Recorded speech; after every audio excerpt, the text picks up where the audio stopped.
أحبائي حبيباتي، أهلا وسهلا بكم. نرحب بكم في الفيديو ديال اليوم اللي نقدم لكم فيه وصفة جديدة اللي هي قلوب البونتي أو سابلي البونتي. وصفة بامتياز بالرغم من بساطة المقادير. المزيج بين ذوق الشوكولا ونوى كوكو أو راح يخليكم تحسوا أنكم تاكلوا في البونتي. هاد الحلوة بنينة بزاف، سهلة التحضير وتوالم المناسبات والأعياد. ابقوا معايا حتى الأخير باش تكتشفوا المقادير وطريقة التحضير. فرجة ممتعة للفيديو. كما شفتوا دون ان ريسيبيون حطيت 250 غرام دو بور، 250 غرام من الزبدة أو المارغرين، ضفت عليهم كأس غير مملوء من السكر غلاس، السكر الناعم. نزيد 3 جون دوف، 3 صفار بيض. على دنفوي نخلط مليح هاد المقادير مع بعضها البعض.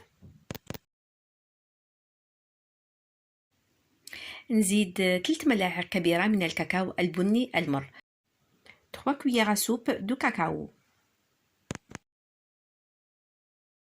ومن الأحسن نغربلو كامل المكونات الجافة، هكذا الكاطو ديالنا يجي خفيف وهشيش. نزيد كيس من خميرة الحلويات، الوزن ديالو 11 غرام. ان باكي دو 11 غرام دو ليفور شيميك. نزيدو الطحين الابيض اللي هو لافارين. فيما يخص كميه لافارين اللي استعملوها ما نقدرش نقول لكم شحال. المهم في الاخير لازم تحصلوا على عجينه تكون طريه. هنا انايا نسيت لا مايزينا، نورمالمون لا مايزينا نحطها قبل ما ندير لافارين، ولكن ماشي مشكل راني حنحطها الان. هنا عندي كاس غير مملوء من لا مايزينا اللي هي نشاء الذره، ان فيغ موان ان دوا دو مايزينا. بالنسبة للمبتدئات في البداية من الأحسن نستعملوا هكذا أداة خشبية باش نخلطوا بها هاد المكونات مع بعضها البعض، باش نحافظوا على نظافة يدينا. وأكيد كي تبدا هاد لاباط تلم معنا راح نستعملوا يدينا.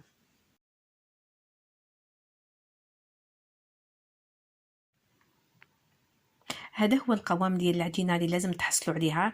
العجينة تكون متماسكة او ميم طون طرية. انا راني حنقسم العجينه ديالي الى جزئين. جزء واحد راني حندير به قلوب الشوكولاته او قلوب البونتي، والجزء الثاني راني حنحطو كوتي، راني حنستعملو في وصفه اخرى اللي حنقسمها معكم في الفيديو القادم ان شاء الله. À l'aide d'un papier cuisson et un rouleau راني حنحل لاباط بسمك 5 ملم. وهذا هو ابيبخي السمك ديال لاباط. ما نساوش درنا لها باكي ديال خميره الحلويات، دوكو اي حتزيد تطلع معنا كي تكون في الفرن. انا هاد الكاطو ديال الصابلي بونتي يعني حنديرو على شكل قلوب، ولكن عندكم الخيار تقدروا ديروهم على شكل دوائر، على شكل ديكاري، خيروا الشكل اللي حبيتوه. بعد ما شكلت القلوب ديالي الان راني حنحطهم في صينيه اللي تروح الفرن. الصينيه مانيش محتاجه ندهنها بالزبده لانه كيما على بالكم لي صابلي ما يلصقوناش في السنيوه. ميم طون الفرن راني ديجا مشعلاتو على درجه حراره 180. ندخل الصينيه للفرن، نخلي الكاطو ديالي يطيب، وفي نفس الوقت راني حنشكل العجينه المتبقيه. وما عاد تشوفوا القلوب ديالكم تحمروا من تحت ونشفوا من الفوق، سيك الكاطو راهو طايب. انا خدالي ابيبري 20 دقيقه في الفرن. نبداو نحضروا الان الكلاصاج ديال الشوكولا. هنا عندي حوالي 200 غرام تاع شوكولا اولي، حوالي 200 غرام من الشوكولاته بالحليب. وكل وحده عندها طريقتها في تذويب الشوكولا، كان يذوبها في الميكرووند، كان يذوبها في اوباماري. انا نحب دائما ندوبها دون اون كاسرول تكون شويه ثقيله، ونحطها ابتي فو، النار تكون قليله بزاف، ونبدا نخلط فيها. ضفت 6 ملاعق من الماء ونبدا نخلط حتى نتحصل على قوام ما يكونش جاري بزاف وما يكونش ثقيل. هنا زدت ملعقتين من الماء، وهذا هو القوام اللي لازم نتحصل عليه. وشوفوا هاد الشوكولا كيفاش راهي تبريي، بالرغم من انني ما زدت لها حتى اضافه، زدت لها غير الماء. نبدا الان ندير في الكلاصاج ديال القلوب.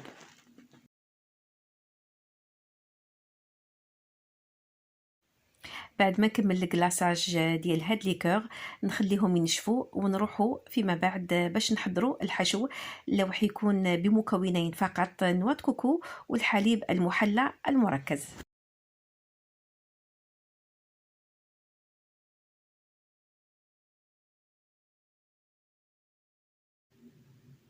في تحضير الحشو راني حنستعمل حوالي 150 غرام من نواه كوكو، 150 غرام من جوز الهند، وراني حنستعمل الحليب المحلى المركز لي كونسونطري سكري. فيما يخص كمية الحليب المحلى المركز اللي راني حنستعملها ما نقدرش نقول لكم شحال، المهم نبداو نزيدو غير بالعقل هكذا بالملعقة حتى يتلم معنا كامل هذاك نواه كوكو.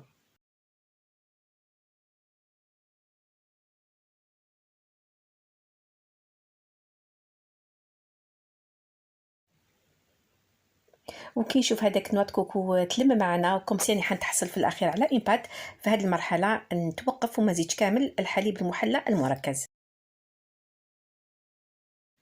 راني حنتحصل على اون بات تلصق بزاف، من الضروري نحلها بمساعده بابي كويسون اللي نرشلو تانيك القليل من نواه كوكو.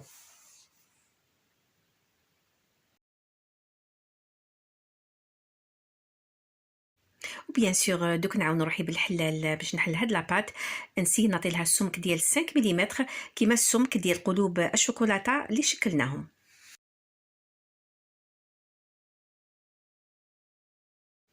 ونفس الطابع اللي استعملته في تشكيل ليكور تاع الشوكولا راني حنستعملو في تشكيل قلوب نواه كوكو.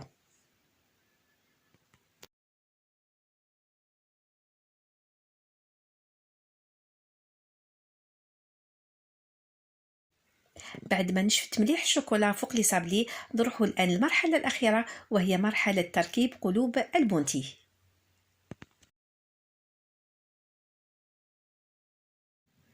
باش يشد لنا مليح الحشو ديال نواه كوكو من الضروري نطلي كل قلب بالقليل من الحليب المحلى المركز.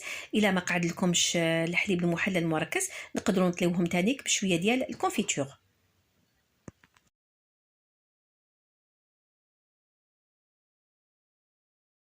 الفكرة ديال هاد الكاطو استمديتها من مواقع التواصل الاجتماعي، ولكن الشكل وطريقة التركيبة هي من فكرتي الخاصة.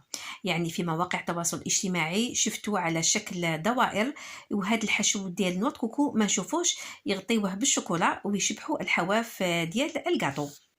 انا نفضل انه الحشو هذا ديال نواه كوكو يكون باين، او ميم طون لا كولور نوار بلون تجي شابه.